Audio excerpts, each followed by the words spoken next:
నిజంగా 'big boss' హౌస్‌లో Tanuja మైండే mind. ఇక అసలు విషయానికి వచ్చేస్తే 'బిగ్ బాస్' హౌస్‌లో 'బిగ్ బాస్' ఆడిస్తున్న ఆటని హౌస్‌లో ఉన్న కంటెస్టెంట్స్ ఎవరు గుర్తుపట్టలేకపోయారు గానీ, తనుజ మాత్రం వెంటనే టక్‌మని మాత్రం మొత్తానికి ఏదైతే 'బిగ్ బాస్' ప్లాన్ చేస్తున్నాడో అది ఇట్ ఈస్ మైండ్ బ్లోయింగ్ ప్లాన్‌తో చెప్పుకొచ్చింది భరణికి.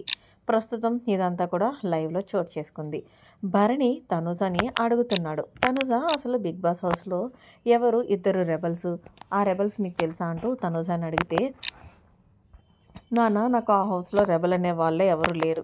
మీరు గమనించారో లేదో, 'బిగ్ బాస్' ప్రతీదీ కూడా ఫోన్ ద్వారా టాస్క్‌లు ఆడిస్తున్నాడు. ఫోన్ చేస్తున్నాడు. ఫోన్ చేసిన తర్వాత వాళ్ళని వేరే వాళ్ళకి కొంచెం అనుమానం వచ్చేలాగా క్రియేట్ చేస్తున్నాడు. ఆ తర్వాత వాళ్ళకి ఒక టాస్క్ ఇస్తున్నాడు. ఆ టాస్క్‌లో విన్నర్ అయిన తర్వాత మీరు ఎవరు రెబెల్ అని అనుకుంటున్నారో అని మనం ఫర్ ఎగ్జాంపుల్ ఎవరి పేరన్నా చెప్పామనుకో, అది కరెక్ట్ అయితే 'బిగ్ బాస్' వాళ్ళని టాస్క్‌లో నుంచి తీసేస్తున్నాడు. నాన్న అంతేగాని అసలు నిజానికి చెప్పాలి అంటే హౌస్‌లో ఎవ్వరు కూడా రెబెలే లేరు అంటూ తనుజ మొత్తం మైండ్ బ్లోయింగ్ ప్లాన్ వేసి మరీ చెప్తుంది పోసగుచ్చినట్టుగా భరణికి. దీంతో భరణి అంటున్నాడు, ఓహో ఇదా కదా, సరేనమ్మా, అయితే ఓటింగ్ ప్రకారంగా అయితే ఈరోజు ఇమాన్యుయల్ని తీసేద్దాం. రాత్రి వరకు అనుకున్నారు కదా, కానీ పొద్దున్న లెగిసేటప్పటికి ఇమాన్యుయల్ ప్లేస్లో గౌరవ్ని పెట్టారు.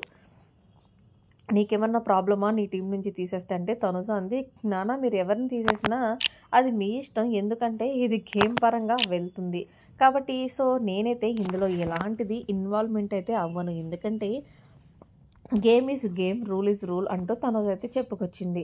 మరి మొత్తానికి తనుజ 'బిగ్ బాస్' ఏదైతే ఆడిస్తున్నాడో ప్రతి టాస్క్ కూడా పోసుకొచ్చినట్లుగా తను అర్థం చేసుకుని భరణికి టీస్గా చెప్పిన దానిపై మీరేమంటారని కామెంట్ సెక్షన్లో తెలియచేయండి. మరిన్ని లేటెస్ట్ అప్డేట్స్ కోసం మన ఛానల్ సబ్స్క్రైబ్ చేసుకోండి. Thanks for watching. బాబాయ్, హ్యావ్ ఎ నైస్ డే.